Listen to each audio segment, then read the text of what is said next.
2 Petrus 1 ayat yang pertama sampai dengan ayat yang keempat.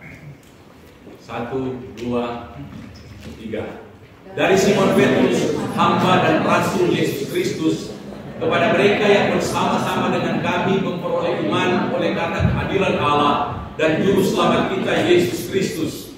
Kasih karunia dan damai sejahtera melimpahi kamu oleh pengenalan akan Allah dan akan Yesus Tuhan kita. Karena kuasa ilahinya telah menganugerahkan kepada kita segala sesuatu yang berguna untuk hidup yang saleh oleh pengenalan kita akan Dia yang telah memanggil kita oleh kuasanya yang mulia dan ajaib. Dengan jalan itu Ia telah menganugerahkan kepada kita janji-janji yang berharga dan yang sangat besar, supaya olehnya kamu boleh mengambil bagian dalam kodrat ilahi dan luput dari hawa nafsu duniawi yang membinasakan dunia. Puji nama Tuhan, silakan duduk. Tema firman Tuhan pada saat ini adalah semua yang dibutuhkan sudah dimiliki. Kebenaran firman Tuhan ini atau surat Rasul Petrus yang kedua ini, ya tentu ada surat yang pertama. Ini konteksnya sangat berbeda karena dalam surat Petrus yang pertama itu mempersiapkan orang-orang percaya yang ada di 5 provinsi. Kalau kita lihat di dalam 1 Petrus pasal yang pertama, bagian pertama, orang-orang percaya yang ada yang tersebar di jajahan Romawi, dan mereka diperkirakan mereka adalah orang-orang yang mendengarkan khotbah Petrus di hari Pentakosta, dan ketika mereka ditantang oleh Rasul Petrus untuk menerima Yesus, mereka memberi diri, mereka percaya kepada Yesus, dan mereka diselamatkan. Dan ketika mereka kembali ke daerah mereka, mereka mendirikan gereja-gereja. Dan Rasul Petrus menuliskan surat 1 Petrus itu kepada mereka untuk mengingatkan kepada mereka. Dan tentu apa yang dilakukan oleh Rasul Petrus ini merupakan aplikasi atau ketaatannya kepada perintah daripada Tuhan Yesus yang mengatakan bahwa kalau engkau sudah insaf, dia 3 kali menyangkal Yesus, kuatkanlah saudara-saudaramu. Rasul Petrus yang tadinya menghalangi Yesus untuk datang ke salib, tetapi setelah dia bertobat, dia insaf. Memang kita tahu dia tidak ada di bawah salib ketika Yesus disalibkan. Kemungkinan dia lagi menyesal, dia lagi bertobat. Dan akhirnya yang tadinya dia menghalangi orang-orang percaya atau menghalangi Yesus untuk datang ke salib, tapi setelah dia insaf, dia bertobat. Dan akhirnya ketika dia diurapi oleh Roh Kudus, dia berkhotbah pada hari Pentakosta, dan ribuan orang percaya. Dan yang percaya itu termasuk orang-orang yang ada di surat 1 Petrus yang dia tulis, di mana mereka sedang diperhadapkan dengan aniaya yang akan mereka alami. Dan Rasul Petrus mengingatkan kepada mereka. Itu latar belakang surat 1 Petrus. Nah, surat Petrus yang kedua ini tantangan sudah berbeda. Tantangan yang besar pada waktu itu, mereka sudah mengalami penganiayaan dan mereka kuat menghadapinya. Tetapi tantangan yang sangat berat yang diperhadapkan kepada orang-orang Kristen ini bukan lagi penganiayaan, tetapi ajaran-ajaran palsu, nabi-nabi palsu yang muncul di tengah-tengah umat Allah yang ada pada waktu itu. Sehingga Rasul Petrus mengingatkan kepada mereka, dan ini merupakan tujuan Rasul Petrus menulis surat ini. Dia menasihati orang percaya agar mereka dengan tekun mengejar kesalehan dan pengenalan yang benar akan Kristus. Dan yang kedua, dia mengingatkan kepada mereka dan menolak tindakan yang berakal busuk dari para nabi dan guru palsu di kalangan gereja di Asia Kecil yang sedang meruntuhkan kebenaran rasuli. Itu tantangan yang ada ketika dia menulis surat Petrus yang kedua. Dan kita melihat ini juga yang diperhadapkan kepada gereja Tuhan pada hari-hari ini. Nah, di dalam surat ini Rasul Petrus mengingatkan, memperingatkan orang-orang Kristen pada abad yang pertama akan bahayanya nabi-nabi palsu dengan ajaran-ajaran mereka yang menyesatkan.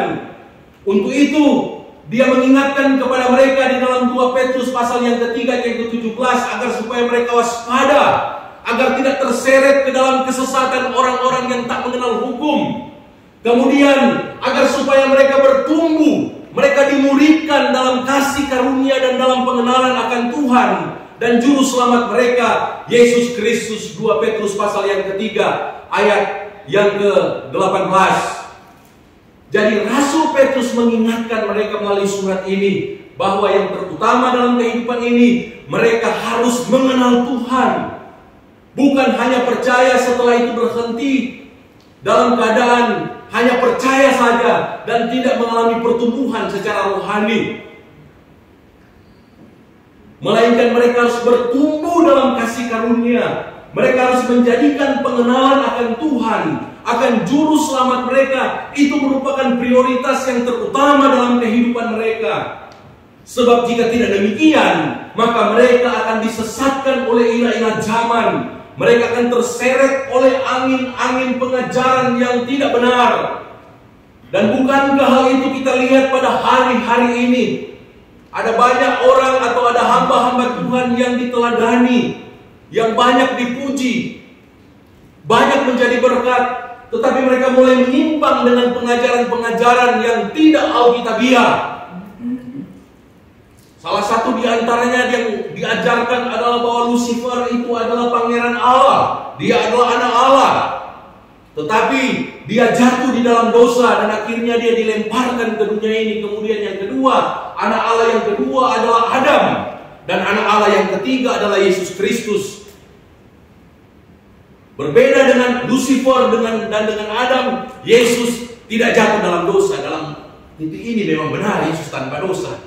Tetapi kalau Lucifer itu pangeran Allah, kemudian dia diciptakan dalam kesempurnaan, kemudian dia juga adalah anak Allah, maka itu adalah pengajaran yang tidak sesuai dengan Alkitab.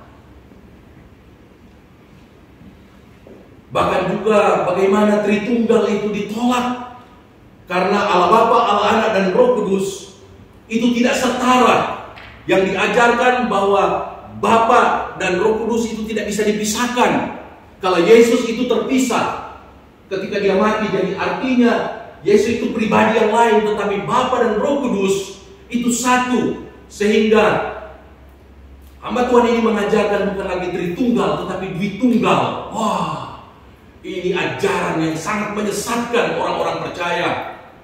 Sebab kita tahu firman Allah mengajarkan kepada kita Allah Bapa, Allah Anak, dan Allah Roh Kudus itu setara, mereka sehakikat, mereka terpisah, mereka pribadi-pribadi yang dapat berduka cita. Dan itu juga yang kita lihat ketika Yesus dibaptis, maka terdengarlah suara dari sorga, inilah anakku yang kukasihi, kepadanya aku berkenan. Kemudian Roh Kudus dalam rupa burung merpati hinggap di atas Yesus. Kemudian Yesus juga memberikan perintah amanat agung harus membaptis orang dalam nama Bapa, Anak, dan Roh Kudus. Artinya ajaran Tritunggal itu adalah ajaran Alkitab. Dan yang masih membekas di telinga kita, bahwa diajarkan bahwa Yesus bukan juru selamat utama, Yesus bukan gembala yang utama, dia hanya seperti juru selamat pembantu, gembala pembantu. Dan itu ajaran yang beredar pada hari-hari ini. Sekalipun diklarifikasi, saya sudah lihat videonya.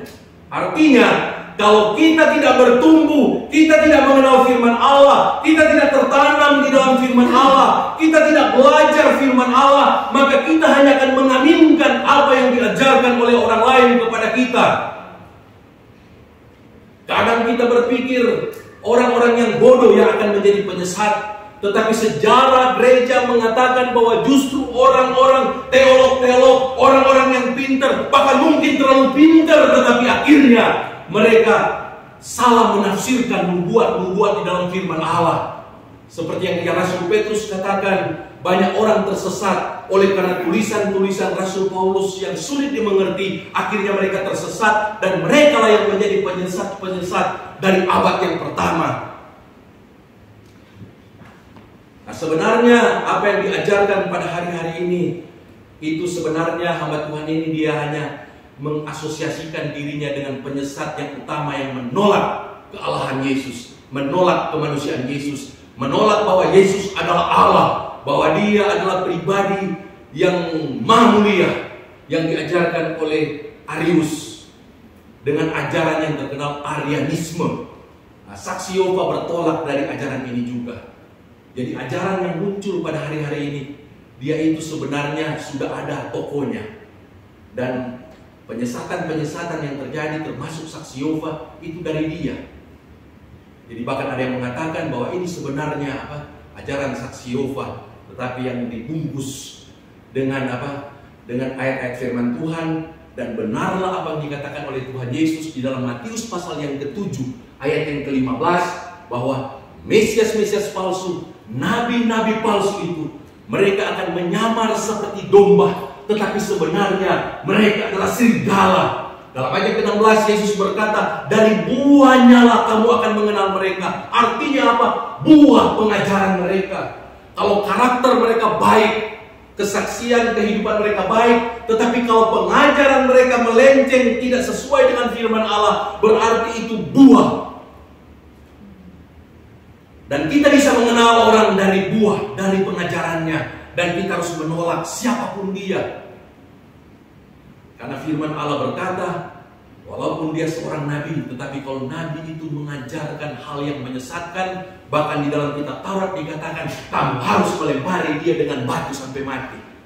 Kita tidak akan terapkan seperti itu. Tapi intinya, jangan pandang dia hamba Tuhan siapa. Pendeta Simpson pun, nabi-nabi pun, pendeta terkenal, kalau dia sudah mengajarkan bukan kebenaran, sudah mengajarkan bahwa Yesus bukan Allah, Yesus bukan juru selamat, itu berarti antikristus, itu penyesat, kita harus menolak. Jangan kita akan lebih menghormati dia. Karena kami belum tahu juga di waktu yang lalu, waktu ada undangan seminar, saya suruh istri saya mengikuti seminarnya di salah satu gereja di sini. Kalau saya sudah tahu ajarannya seperti ini, tentu saya akan pergi ke situ dan saya akan interupsi. Karena kita juga belajar firman Tuhan. Artinya kalau kita belajar firman Allah, untuk itu firman Allah itu kan harus dipelajari dari awal sampai akhir. Ya, saya udah 19 kali saya baca Alkitab dari awal sampai akhir. Sekarang sudah sampai di kitab Hakim-Hakim, Yosua, Hakim-Hakim. Harus dibaca terus. Supaya apa? Kalau ada ajaran yang melenceng, telinga kita langsung ini nggak sesuai dengan Alkitab, gitu apa? Oke? Oh, menguasai bahasa asli Alkitab. Justru orang yang menguasai bahasa Alkitab, dia akan lebih cinta akan Alkitab. Contohnya Martin Luther. Dia kuasai bahasa asli Alkitab, kemudian dia akhirnya membuat satu kesimpulan. Dia harus kembali kepada Alkitab.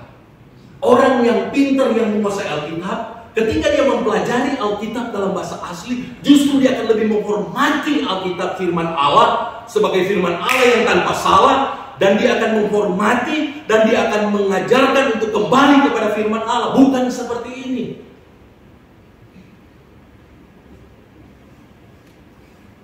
Apakah yang kita butuhkan yang Tuhan telah sediakan bagi kita sesuai dengan tema pada hari ini? Bahwa semua yang kita butuhkan Tuhan sudah sediakan bagi kita. Seperti yang kita baca di dalam 2 Petrus pasal yang pertama, di mana Tuhan telah menganugerahkan kepada kita segala sesuatu yang berguna. Ayat ini memiliki arti bahwa kita adalah orang-orang yang telah diberkati oleh Tuhan Yesus dengan kekayaan rohani yang luar biasa. Itu yang Tuhan sediakan kepada kita. Saya mengutip dalam salah satu komentar bahwa menganugerahkan kepada kita segala sesuatu yang berguna. Ini berarti Tuhan telah memberkati kita dengan kekayaan rohani yang luar biasa. Kekayaan rohani yang Tuhan sudah karuniakan kepada kita, yang Tuhan sudah sediakan bagi kita, tentu yang pertama-tama yaitu kehidupan kekal atau surga yang mulia yang telah kita miliki oleh karena iman kita kepada Tuhan Yesus Kristus. Amin. Rasul Petrus mengingatkan kepada orang-orang Kristen bahwa kamu sudah dikaruniakan kekayaan surga yang mulia. Kamu sudah menerima janji-janji Allah. Kehidupan yang kekal Tuhan sudah sediakan oleh karena iman mereka kepada Yesus. Untuk itu jangan sampai lagi mereka mencari pengajaran-pengajaran yang lain di luar pengajaran yang Tuhan Yesus sudah ajarkan atau rasul-rasul ajarkan. Karena dalam Yohanes pasal yang ke-6 ayat 40 dikatakan, Inilah kehendak Bapakku, yaitu supaya setiap orang yang melihat Anak dan yang percaya kepadanya hidup yang kekal, dan supaya Aku akan membangkitkannya pada akhir zaman. Ini harga mati bagi kita orang yang percaya kepada Yesus. Hanya dengan kita percaya kepada Yesus, maka kita akan beroleh kehidupan yang kekal. Dan bukan hanya memperoleh kehidupan yang kekal, Tuhan juga akan membangkitkan tubuh kita pada akhir zaman. Kemudian kita akan bersama-sama dengan Tuhan. Ketika kita menyambut Tuhan Yesus yang parousia di awan-awan, waktu Yesus turun dari surga, kita yang masih hidup, kemudian orang-orang yang telah mati lebih dahulu mendahului kita, kita akan bertemu kembali. Kemudian kita akan menyongsong Tuhan Yesus yang parousia di awan-awan. Dia belum turun di kan kedatangan Tuhan ke dunia ini ada dua fase. Fase yang pertama, dia tidak menginjak bumi, tetapi di awan-awan, dan kita akan terbang seperti Superman. Mungkin dengan pasangan kita, ya kan? Ya. Dengan keluarga kita rame-rame. Waduh, ada kan lagunya kan? Ada pertemuan di udara ya. Wah, itu lagu zaman dulu. Ada pertemuan di udara. Karena itu ayat firman Tuhan. Yesus tidak turun langsung ke bumi, tetapi dia hanya di awan-awan. Kemudian semua orang dari 4 penjuru mata angin, mereka bangkit dan mereka itu akan terangkat. Saya dan saudara juga ikut terangkat. Kemudian dengan dipimpin oleh Tuhan Yesus, kita akan pergi ke Israel. Jadi jangan takut kalau belum sempat pergi ke Israel. Waktu ini jangan takut apa. Tapi kalau ada kesempatan pergi. Nah kemudian kita dengan dipimpin oleh Tuhan Yesus, kita akan dibawa oleh Tuhan Yesus dan dia akan turun dalam fase yang kedua di Bukit Zaitun. Di tempat di mana dia terangkat, dia katakan, aku akan kembali. Ini Alkitab dia, dan dia turun di Bukit Zaitun bersama-sama dengan orang kudus, dan kita dengan dipimpin oleh Tuhan kita, jenderal kita, panglima bala tentara Tuhan. Kemudian kita akan mengalami kemenangan yang hilang gemilang. Jangan sampai pengharapan ini hilang dalam kehidupan kita, tetapi pengharapan ini harus dihidupkan kembali oleh Roh Kudus. Jangan sampai hanya karena masalah-masalah jasmani lahiriah kita disakiti, kita dihina, difitnah, ada kebutuhan-kebutuhan, banyak kekurangan, akhirnya pengharapan itu hilang. Dan kita akhirnya menjadi seperti orang-orang yang tanpa pengharapan. Saya dan saudara ada di tempat ini, beribadah pada hari Minggu ini dengan penuh sukacita. Bukan karena segala sesuatu telah tersedia, bukan karena tanpa persoalan, tapi karena satu pengharapan. Di dalam Yesus kita beroleh kehidupan yang kekal. Kita punya pengharapan akan keselamatan. Amin. Sebab ketika kita lemah, ketika semangat kita itu patah, maka kita itu seperti kosong. Dan ajaran-ajaran yang sesat bisa mempengaruhi. Ingat, kita bukan melawan darah dan daging, bukan melawan persoalan-persoalan di dunia ini, tetapi kita melawan roh-roh jahat di udara, penghulu-penghulu dunia yang gelap, kerajaan kegelapan. Mereka bukan berperang dengan kita di dalam alam nyata, tetapi mereka berperang dengan kita di dalam alam roh, dalam pikiran saudara. Jadi ketika saudara terbuka, ketika saudara lemah, meragukan firman Allah, meragukan janji Allah, meragukan Yesus Kristus sebagai Tuhan, maka roh ini akan menguasai kita. Apalagi ketika datang pengajar-pengajar yang sesat. Kenapa kamu punya persoalan keuangan? Ini saya kasih kamu uang. Kamu punya masalah rumah, ini saya kasih rumah. Asal sangkal Yesus. Banyak orang yang tinggalkan iman kepada Yesus karena itu, karena pengharapan itu lepas, tidak dia kobarkan lagi. Untuk itu Rasul Petrus mengingatkan kepada orang-orang Kristen yang ada pada waktu itu, pengharapan kalian, kekayaan rohani yang diperlukan oleh bangsa-bangsa sudah kamu miliki. Kehidupan yang kekal itu sudah kamu miliki. Jadi jangan sampai biarkan kamu tersesat oleh ajaran-ajaran yang ada, yang menyesatkan iman mereka, yang menyesatkan jiwa mereka. Harta atau kehidupan kekal di dalam kehidupan kita itu yang sudah kita miliki, itu digambarkan oleh Tuhan Yesus dalam perumpamaan tentang harta terpendam dan mutiara yang berharga. Dikatakan hal kerajaan surga itu seumpama harta yang terpendam di ladang, yang ditemukan orang lalu dipendamkannya lagi. Oleh sebab sukacitanya pergilah ia menjual seluruh miliknya lalu membeli ladang itu. Matius 13 ayat 44 sampai dengan ayat yang 46. Demikian pula hal kerajaan surga itu seumpama seorang pedagang yang mencari mutiara yang indah. Setelah ditemukannya mutiara yang sangat berharga, ia pun pergi menjual seluruh miliknya lalu membeli mutiara itu. Kalau saya punya, ini kan harta gitu ya, dalam bentuk perumpamaan, dalam bentuk benda. Ya. Saya banyak teman ya di Manado gitu ya. Teman kan zaman dulu kan tulis surat gitu kan. Tapi waktu saya ketemu dengan mantan pacar saya sana gitu, saya langsung tutup semua. Saya tidak menyurat lagi karena apa? Harta yang terpendam itu sudah saya miliki. Tahun 93 ya.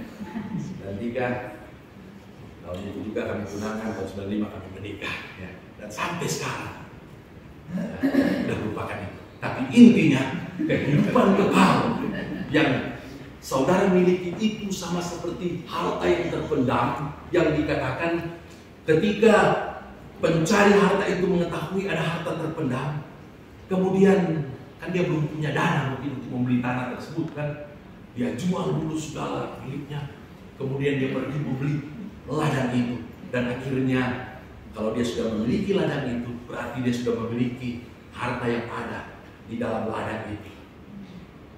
Beberapa tahun yang lalu ada seorang di Austria, ketika dia menggali halaman rumahnya, dan dia mendapatkan kurang lebih ada 200 cincin dengan mata mutiara.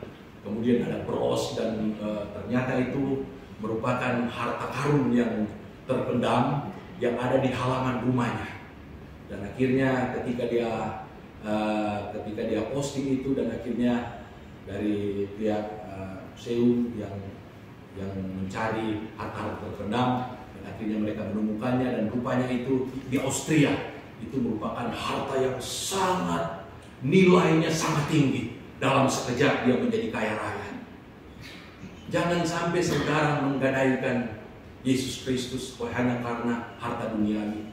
Jangan sampai iman saudara kepada Yesus itu hilang atau pudar hanya karena kesulitan yang ada di dunia ini. Karena itu merupakan harta yang paling berharga, harta yang sangat mahal. Untuk itu kita harus mempertahankan ini. Semuanya boleh hilang dari kehidupan kita. Tubuh kita bisa hancur oleh penyakit, oleh penderitaan. Bahkan semua orang yang kita kasihi bisa meninggalkan kita. Tetapi yang harus kita pertahankan dalam hidup ini, Yesus Kristus. Sampai akhir kehidupan kita tetap percaya kepada Tuhan Yesus. Jadikan dia sebagai juru selamatmu secara pribadi. Karena untuk menyelamatkan saya dan saudara, dia rela mati di atas kayu salib. Dia menanggung dosa-dosa kita. Dia bangkit dari kematian. Dan dia menyediakan sorga itu untuk saudara dan saya. Tuhan menyediakan kepada kita sorga. Untuk itu kita harus mensyukuri apa yang Tuhan sediakan kepada kita. Kekayaan rohani yang kita miliki. Kalau tadi yang pertama adalah kehidupan yang kekal karena kita beriman kepada Yesus. Yang kedua adalah karunia Roh Kudus. Dalam Efesus pasal yang keempat ayat yang ke-7. Tetapi kepada kita masing-masing telah dianugerahkan kasih karunia menurut ukuran pemberian Kristus. Dalam ayat yang ke-11 dikatakan, dan ialah yang memberikan baik rasul-rasul maupun nabi-nabi, baik pemberita-pemberita Injil maupun gembala-gembala dan pengajar-pengajar. Karunia-karunia Roh Kudus itu sudah diberikan kepada setiap orang yang percaya kepada Tuhan Yesus Kristus. Minimal satu karunia Tuhan berikan kepada kita. 1 Korintus 12 ayat yang ke-7 berkata, tetapi kepada tiap-tiap orang dikaruniakan pernyataan Roh untuk kepentingan bersama. Artinya, agar supaya kita akan lebih mengenal Tuhan Yesus Kristus, agar supaya kehidupan kita bisa menjadi kesaksian, menjadi berkat, maka Tuhan sudah memberikan kekayaan rohani, yaitu karunia Roh Kudus. Karunia Roh Kudus itu apa? Karunia Roh Kudus itu adalah karunia-karunia yang memang secara sempurna ada pada Tuhan Yesus. Dia menumpangkan tangan atas orang yang sakit disembuhkan.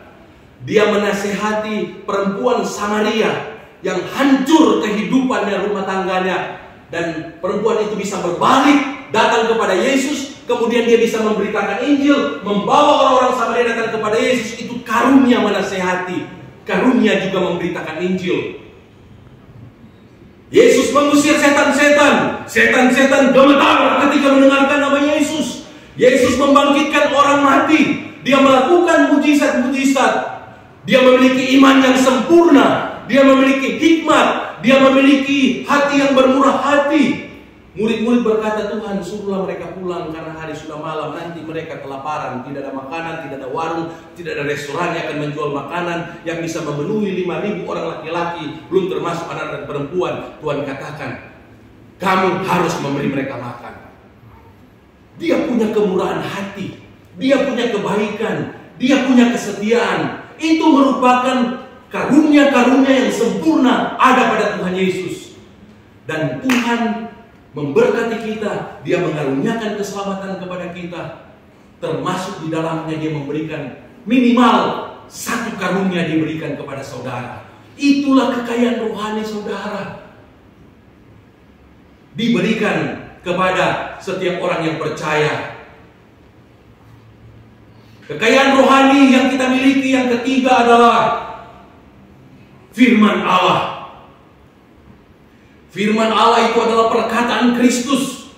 Dalam Kolose pasal yang ketiga 16 dikatakan, hendaklah perkataan Kristus diam dengan segala kekayaannya di antara kamu, sehingga kamu dengan segala hikmat mengajar dan menegur seorang akan yang lain dan seterusnya. Ini merupakan kekayaan-kekayaan yang sudah saudara miliki. Bukan dengan kekuatan kita, bukan dengan pekerjaan kita.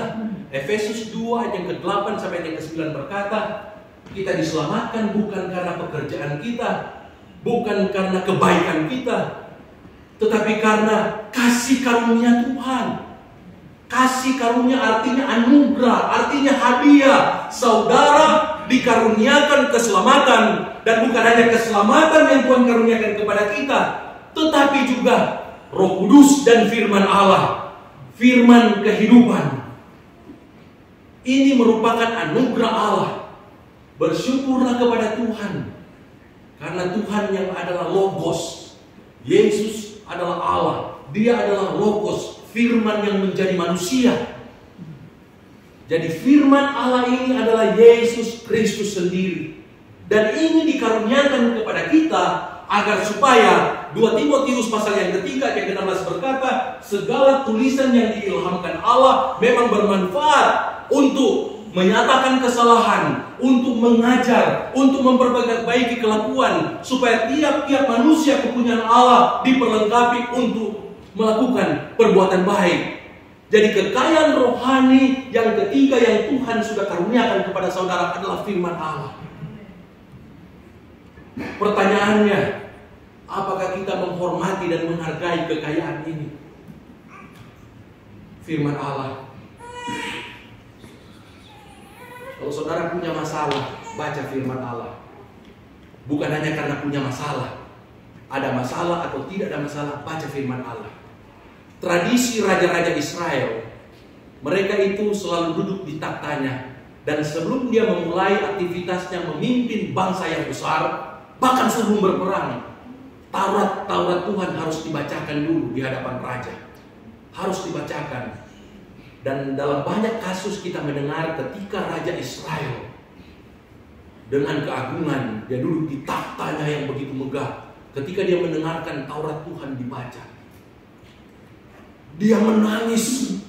Emosinya disentuh oleh firman Allah. Dan berdasarkan firman Allah yang didengar, yang dibacakan di hadapan raja, Ada salah seorang raja dia mengadakan pembaharuan di Israel.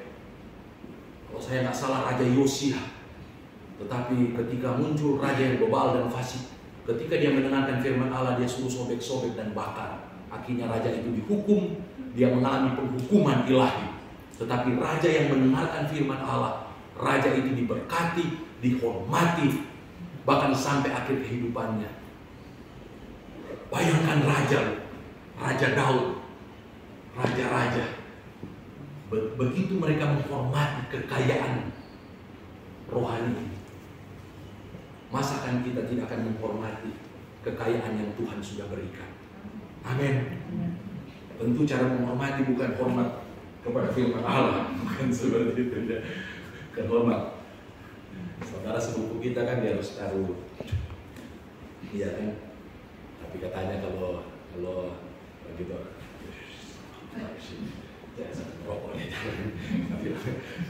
untuk itu orang Muslim yang di daerah timur suka dengan percaya pada Yesus. Karena apa?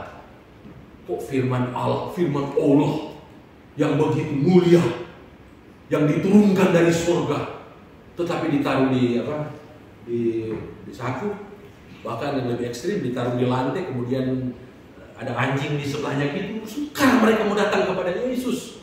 Karena apa? Orang Kristen menjadi batu sandungan. Firman Allah yang harus dihormati, yang harus dihargai, bahkan ada yang membandingnya, iya kan? Ada kan yang ekstrim, yang meninggalkan Tuhan kan? Dia dudukin, nggak hitung hari sudah gemetar hampir apa? Nah itu urusan dia lah, gitu ya Pak. Oke, jadi kekayaan Kristus yang ketiga adalah firman Allah. Untuk itu cara menghormati firman Allah. Mari kita membaca firman Allah siang dan malam. Membaca firman Allah siang dan malam, merenungkan firman Allah siang dan malam. Yakobus pasal yang pertama mengatakan jangan hanya menjadi pendengar, tetapi kita juga harus menjadi pelaku firman Allah. Sebab jika demikian kita hanya mendengarkan dan tidak melakukan, kita menipu diri kita sendiri. Bahkan dalam seterusnya dikatakan kalau orang yang mendengarkan tidak melakukan firman Allah, dia sama seperti orang yang bercermin. Baru saja dia meninggalkan, dia sudah lupa, ini makeupnya ini apa? Sudah ada makeup dari buttonnya, kalau ada rambutnya ini udah geser ya Pak. Balik lagi ke cermin. Akhirnya hidupnya itu hanya apa? Terombang-ambing. Artinya seperti itu. Orang yang hanya mendengarkan dan tidak melakukan, hidupnya itu seperti tidak ada kepastian, tidak ada keyakinan. Tetapi saya mendorong kita semua di tempat ini, mari menghormati firman Allah. Karena firman Allah ini adalah kekayaan Kristus yang Tuhan sudah karuniakan kepada kita. Baca firman Tuhan. Baik ada masalah maupun ada masalah, baca firman Tuhan. Untuk itu sebenarnya kalau kita hamba-hamba Tuhan, kita masih ada banyak waktu yang kita lakukan di luar dari berdoa dan firman Allah. Saya khawatirkan kualitas pelayanan kita. Ini maaf ya, secara khusus untuk bersaksi, memberitakan firman, mengajarkan firman Allah. Dan secara khusus dalam menghidupi kehidupan yang kudus. Untuk itu kan Rasul Petrus dan Rasul-Rasul yang lain mengatakan, pilihlah 7 orang diaken, supaya kami para Rasul bisa konsentrasi terhadap doa dan firman Allah, mempelajari firman Allah, membaca firman Allah, merenungkan firman Allah. Kita pengajar, kita hamba-hamba Tuhan, kita harus mempelajari, kita harus merenungkan, kita harus mendalami betapa lebar, betapa dalam, betapa tinggi, betapa luasnya kasih Allah yaitu firman Allah ini, agar supaya firman Allah itu memberkati kita, agar supaya kita bisa memberkati orang-orang yang kita layani. Jangan kita hari-hari hanya memikirkan uang, hari-hari hanya memikirkan kebutuhan kita secara pribadi. Kita lupa berdoa, kita lupa membaca firman Tuhan. Sehingga yang kita ajarkan adalah apa? Apa yang kita lalui setiap hari? Kita hanya mengeluh. Padahal tugas kita hamba Tuhan, tugas mulia yang Tuhan percayakan kepada kita adalah kita memberitakan Injil kasih karunia, mengajarkan umat Allah bagaimana mengenal Allah. Itu panggilanku. Panggilanku yang utama bukan menjadi kaya. Panggilanku yang utama bukan menjadi terkenal. Tetapi Tuhan memanggil saya dan saya meninggalkan segala segala sesuatu agar supaya saya menghormati dan melayani Tuhan dengan mengajarkan firman Allah ini sampai akhir kehidupanku. Termasuk di dalamnya menghidupinya, melakukannya, sekalipun banyak mengalami kegagalan. Itu panggilan kita hamba-hamba Tuhan. Setiap hari merenungkan firman Allah, setiap hari memikirkan firman Allah, dan berusaha melakukan firman Allah dengan segala keterbatasan. Untuk itu kita memerlukan Roh Kudus, kita memerlukan karunia bahasa roh, kita memerlukan karunia-karunia supaya kita tidak goyah dengan panggilan kita. Kita tetap konsisten dengan panggilan kita, bahwa kita dipanggil untuk memberitakan kebenaran, bukan hal-hal yang lain. Kita harus meneladani sikap dari Maria yang menghormati Yesus dengan mendengarkan firman Allah yang disampaikannya. Ingat kisah Maria ya.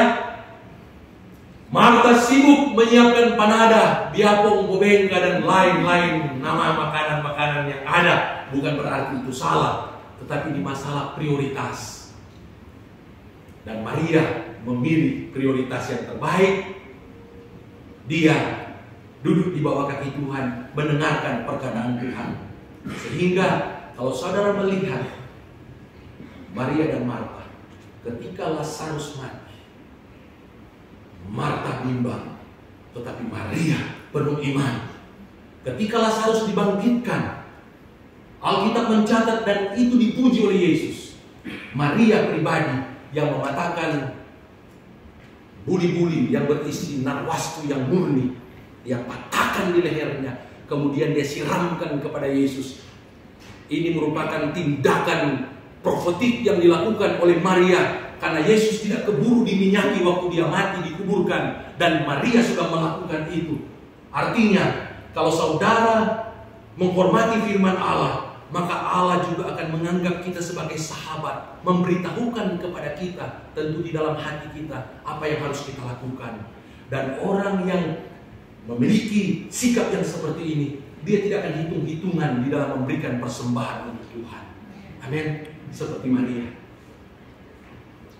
Tapi sebaliknya, kalau pribadi-pribadi yang hanya sibuk dengan pekerjaan, bukan berarti bekerja itu tidak baik, tetapi paling tidak kita harus memiliki waktu-waktu untuk bersekutu dengan Tuhan, mempelajari firman Tuhan. Kalau orang yang seperti ini akan hitung-hitungan dengan Tuhan. Jangankan mungkin memberi seluruh, kan minyak narwastu itu kan seluruh simpanannya selama setahun. Bahkan mungkin 1/10 dari itu mungkin dia akan hitung-hitungan. Bahkan mungkin bukan 1/10, 1%, 2% ya. Bahkan dari itu pun dia akan hitung-hitungan.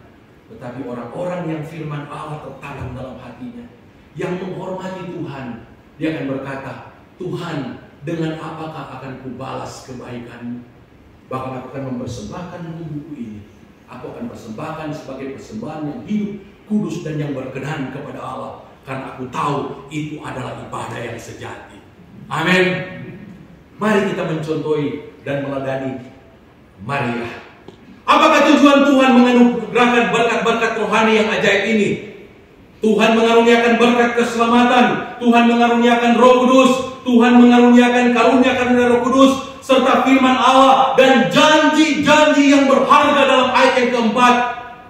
Janji-janji yang luar biasa yang Tuhan sudah karuniakan kepada kita. Apa tujuan Tuhan menganugerahkan berkat-berkat rohani ini kepada kita?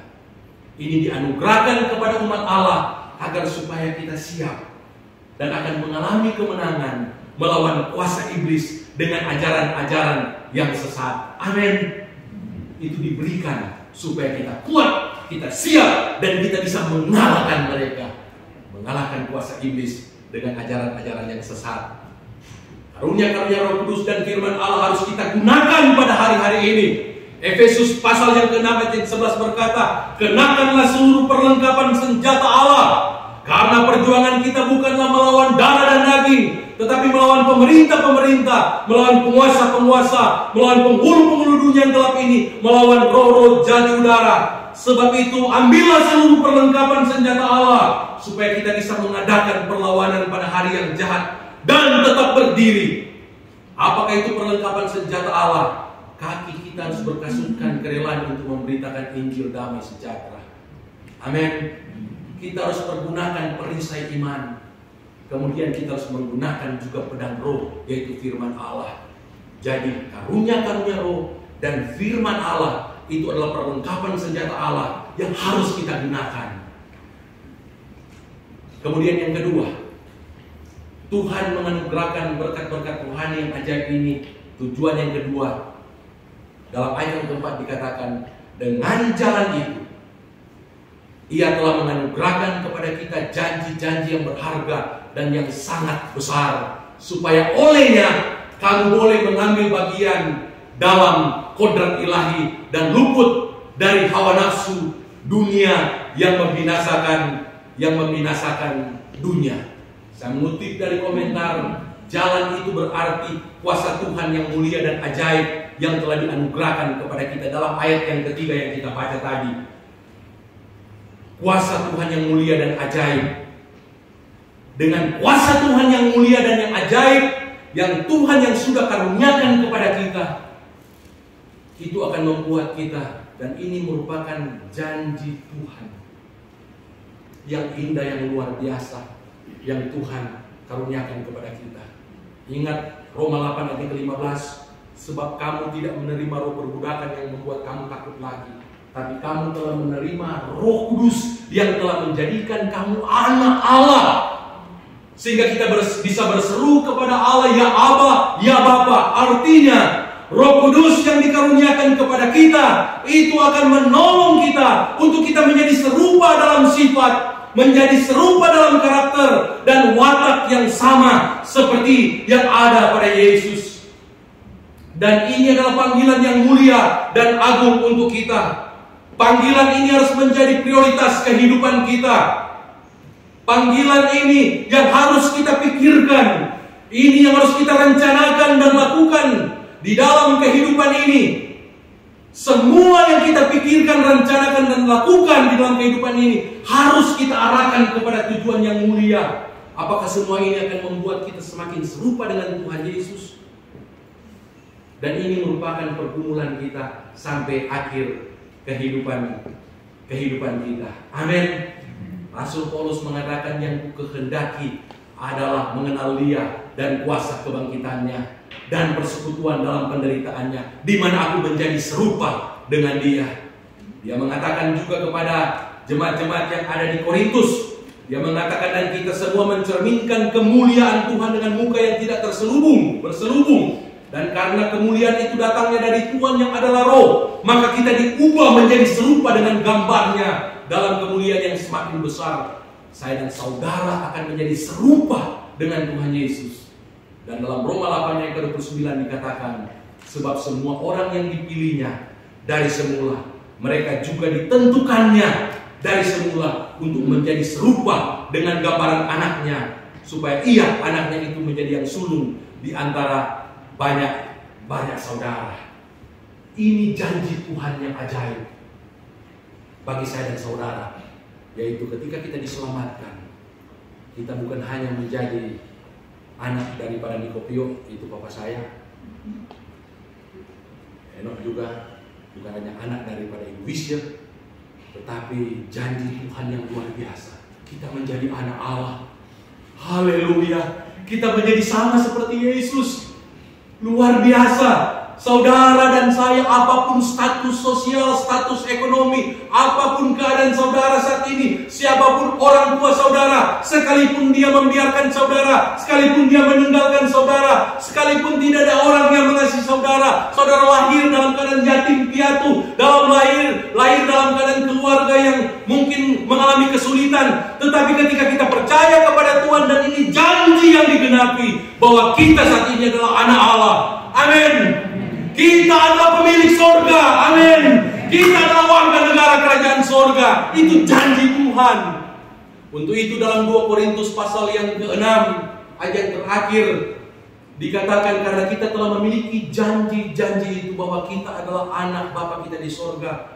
Maka dalam 2 Korintus pasal yang ke-7 ayat yang pertama, karena kita memiliki janji-janji itu, maka kita harus menyempurnakan diri kita. Kita harus menyucikan diri kita dari segala kecemaran, baik jasmani maupun secara rohani. sehingga menyempurnakan kekudusan kita dalam takut akan Allah. Karena kita memiliki janji itu bahwa kita adalah anak Allah. Masa anak Allah akan kembali lagi ke kubangan? Masa anak Allah yang tadinya mungkin kehidupan pribadi kita hancur, tapi setelah menjadi anak Allah, hanya karena persoalan-persoalan kita akan kembali lagi hancur? Masa anak Allah kalau tadinya kehidupan hubungan suami istri kita mungkin tidak benar, setelah kita diselamatkan, kita dipulihkan, kita akan kembali lagi? Jangan kita menggenapi peribahasa seperti babi kembali ke kubangan. Itu kata firman Allah. Tetapi sebagai anak Allah, kita harus menyucikan diri. Kita hidup sebagai anak Allah. Kita hidup sebagai anak Bapa di surga. Jadi kita menyandang status yang mulia ini. Untuk itu ketika kita melangkah menjalani kehidupan ini, kita harus mencerminkan anak-anak Bapa di surga. Untuk itu Yesus mengajarkan satu kebenaran. Hendaklah kamu sempurna, sama seperti Bapamu yang di surga sempurna. Bapa, hamba bersyukur karena firman Allah sudah disampaikan kepada umat-Mu. Hamba berdoa, jadilah kepada kami seperti yang Kau firmankan. Terima kasih Bapa di surga. Hamba berdoa, sekiranya umat-Mu pada saat ini mereka sedang diombang-ambingkan oleh angin pengajaran yang sesat. Hamba berdoa, berikanlah kekuatan kepada mereka, berikanlah kesanggupan kepada mereka, berikanlah hikmat yang daripadamu kepada mereka. Biar mereka diingatkan akan anugerah Allah yang besar, harta yang terbesar yang pernah ada di dunia ini, yaitu keselamatan di dalam Tuhan Yesus Kristus. Tuhan sudah karuniakan kepada mereka. Roh Kudus dan karunia Roh Kudus Tuhan sudah karuniakan kepada kami semua. Bahkan firman Allah, perkataan Kristus yang berkuasa, yaitu Alkitab ini, sudah kami miliki. Untuk itu Tuhan akan menolong kami, sehingga kami akan menghidupi kebenaran-kebenaran firman Tuhan ini, sehingga kami tidak akan disesatkan oleh angin pengajaran yang sesat pada hari-hari ini. Tetapi justru kami akan kuat iman kami. Kami akan terus berkobar-kobar, bernyala-nyala di dalam kami mengikuti Tuhan, di dalam kami memberitakan kebenaran firman Tuhan, di dalam kami mengajarkan orang lain akan kebenaran. Dan hamba yakin dan percaya, janji-janji Tuhan itu ya dan amin. Janji-janji Tuhan, janji kesembuhan, janji pemulihan, janji keberkatan, janji kami akan diangkat, akan dijadikan menjadi perabot-perabot yang mulia untuk tujuan yang berguna, tujuan yang mulia. Janji-janji Tuhan akan mengangkat anak cucu kami. Janji-janji Tuhan akan memakai keluarga kami, rumah tangga kami, akan mengangkat bisnis kami, pekerjaan kami bukan turun tapi naik. Janji-janji Tuhan itu mengikuti janji Tuhan yang terutama, yaitu keselamatan di dalam Tuhan Yesus Kristus. Dan itu akan diikuti dengan janji-janji ini, kiranya akan menjadi bagian di dalam kehidupan kami yang beribadah pada siang hari ini. Dalam nama Yesus hamba sudah berdoa. Amin.